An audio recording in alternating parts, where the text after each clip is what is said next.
வணக்கம் நண்பர்களே. பணத்தால் எதை வாங்க முடியும்? உயிரை வாங்க முடியுமா? கெட்டுப்போன உயிரை வாங்க முடியுமா? வாங்க முடியாது. பணம் பெரிய விஷயம் அல்ல. பணம் இருக்கிற வரைக்கும் மதிப்பு மரியாதை எல்லாம் வரும் சொல்லுவார்கள்.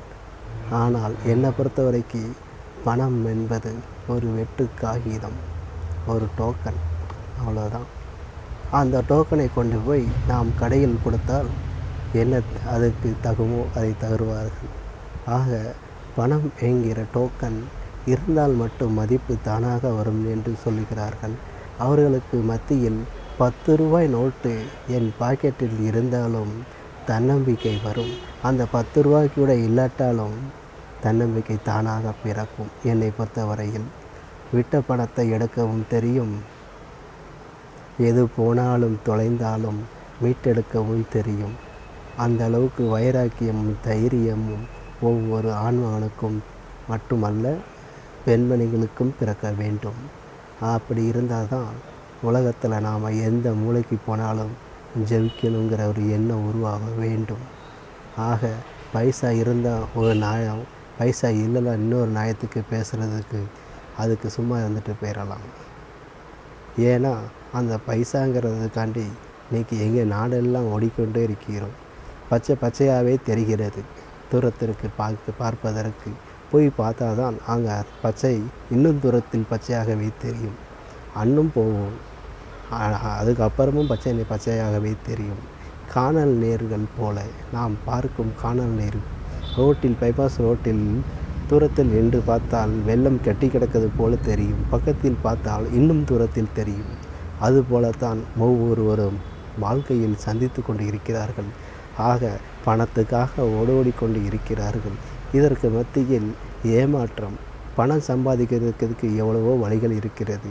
உழைப்பு, நேர்மை, உன்னதம் இவையெல்லாம் இருந்தும் கடந்தும் வாங்குகிற சம்பளத்தில் இருந்து எப்படியாவது முன்னேறணுங்கிற எண்ணம் மட்டும் போதாது. அந்த பைசாவை பெருக்கணும். முதல்ல சேமிப்பு உருவாக வேண்டும். 5 ரூபா முதல் உண்டியல் இல்லாதவர்கள் ஒரு உண்டியலை வாங்குங்க, சேமிப்பு பண்ணுங்கள். அதற்காக உடனே அவர் சொல்லிட்டாரு அப்படின்னு சொல்லிட்டு நீங்கள் சேமிப்பை தொடங்காதீங்க. ஏன்னா சொல்கிறது அடுத்தவங்க சொல்லிட்டு போயிடலாம். யோசிக்கிறது உங்களோட மூளையாக இருக்க வேண்டும். ஆக உலக பணக்கார வரிசைகளை முகேஷ் அம்பானி மட்டும் பணக்காரர் இல்லை, எல்லாருமே இந்த நாட்டில் பணக்காரங்க தான் மனசளவில். அதனால் பணம் ஒரு பெரிய குறிக்கோளாகவே இல்லைங்க. என்னை பொறுத்த வரையில் பணம் இன்றைக்கி இருக்கும், நாளைக்கு இருக்கும். ஆனால் சொந்த பந்தங்கள் இருக்காது, இல்லாமல் போயிடும். அதனால் வாழ்க்கையை தேர்வு செய்கிறதுக்கு முன்னக்கூட்டி நல்ல யோசனை பண்ணுங்கள். ஒரு தடவைக்கு இல்லை, 3 தடவை இல்லை, 10 தடவை இல்லை, 100 தடவை இல்லை, ரூமு போட்டு கூட யோசனை பண்ணுங்கள். நடுராத்திரி தூங்காமல் இருந்தாலும் கூட யோசனை பண்ணுங்கள். ஒரு வாழ்க்கைங்கிறது, அந்த வாழ்க்கை ஜொலிக்கணும்னா அந்த 2 பேரும் உன்னதமான நட்பை பறிக்கொள்ள வேண்டும். நட்புங்கிறது பாசம். அந்த பாசத்தின் வடிவில் வருவது தான் உண்மையான சிநேகம். அந்த சிநேகத்தை எப்போது உடைந்து போகிறதோ அப்போதே அவன் காதலில் இருந்தும், திருமணத்தில் இருந்தும், சொந்த பந்தத்தில் இருந்தும், நல்ல ஒரு உறவில் இருந்தும் விடுபடுகிறான். அந்த விடுதல் எங்கிருந்து வருகிறது? அதை உற்று கவனிக்க வேண்டும். அது ஆணாக இருந்தாலும் சரி, பெண்ணாக இருந்தாலும் சரி, 2 பேருக்குள்ளே ஒத்துப்போக வேண்டும். ஒத்துப்போக இருந்தால் மட்டுமே அவங்கள் ரொம்ப நாள் காலம் நீடிக்க முடியும். ஆக ஒரு மனிதனாக பிறந்து வாழ்ந்தோம் இறந்தோம் என்று சொல்லிக்கொள்வது தவிர 4 பேர் பேச வேண்டும். அந்த 4 பேர் தான் கடைசியில் தூக்கி செல்கிறார்கள். அந்த 4 பேர் பேசக்கூடிய அளவுக்காவது இருக்க வேண்டும். 4 பேராக இருக்கிறது 400 பேராக ஆகலாம், 400 பேர் 4000 பேர் ஆகலாம், 4 லட்சம் 4 கோடி பேர் கூட ஆகலாம். ஆக நம்முடைய வாழ்க்கை எப்படி வாழ்கிறோம், எப்படி வாழ்ந்து கொண்டு இருக்கிறோம் என்று தனிமையில் இருந்து யோசனை செய்து பாருங்கள்.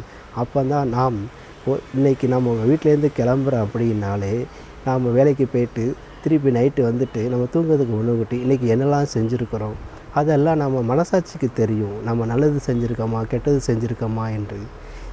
இன்றைக்கி காலையில் கூட ஒரு பாட்டியம்மா வந்துச்சு. எப்போதுமே 1 ரூபா 2 ரூபா முடிஞ்ச தர்மத்தை கொடுக்கும்போது அவங்க கேட்பாங்க, உடனே தண்ணின்னு கேட்டாங்க. உடனே கொண்டு போய் என்னால் முடிஞ்ச தண்ணியை கொடுக்கும்போது ரொம்ப நன்றியா கடவுளியான்னு அப்படின்னு சொல்கிறாங்க. இப்படிலாம் பேசாதீங்க அம்மா, நீங்கள் தண்ணி கேட்டீங்க கொடுத்துட்டீங்க, கொடுத்துட்டேன். சாப்பாடு வேணுமான்னு கேட்டேன், வேண்டான்னு சொல்லிட்டீங்க, அவ்வளோதாம்மா. இதுக்கு பேர் உதவி அல்லம்மா, மனிதாபிமானம். அந்த மனிதாபிமானம் எல்லோருக்கும் வர வேண்டும் என்கிற ஒரே சிந்தனையில் தான் நான் பேசிக்கொண்டு இருக்கிறேன். ஆக உலகம் உள்ளவரை நம்பிக்கையாக இருப்போம். நம்பிக்கையாக தான் வாழ்க்கை.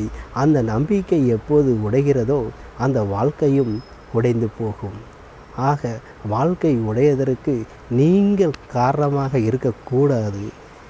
மற்றவங்களுக்கு காரணமாக இருக்க வேண்டுமே தவிர முன்னுதாரணமாக இருக்க வேண்டும். வாழ்க்கையை எப்படி வாழ வேண்டுங்கிறதுக்கு நீங்கள் முன்னுதாரணமாக இருக்க வேண்டும். ஆக திருமணம் முடியாதவர்கள், முடிந்தவர்கள், இப்போது காதல் செய்து கொண்டு இருப்பவர்கள், யாராக இருந்தாலும் சரி, வாழ்க்கை என்பது ஒரு வசந்தமாகிறதும் சுடுகாடாகிறதும் நீங்கள் நடத்துகிற விதத்தில் தான் இருக்கிறது. ஒருவன் வேலைக்கு போயிட்டு வந்த உடனேயே ஒரு சாதாரண ஒரு கற்பனை சம்பவம் தான். வேலைக்கு போயிட்டு வராரு. எத்தனை மணிக்கு வராரு? 9:30 மணிக்கு வராரு வைங்களேன். அந்த 9:30 மணிக்கு வந்த உடனே முதல் கேள்வி பெண்ணிடமிருந்து வருகிறது, ஏன் லேட்டு? 50 வருஷத்துக்கு முன்னக்கூட்டியும் இதே பதில் தான் நடைமுறையில் இருக்கிறது. ஏன் லேட்டு? லேட்டு ஆயிட்டு, ஆஃபீஸில் வேலை இருந்துச்சு. நான் ஆஃபீஸுக்கு ஃபோன் பண்ணி கேட்டேனே 5 மணிக்கே, ஆஃபீஸ் முடிந்து விட்டு சொல்லி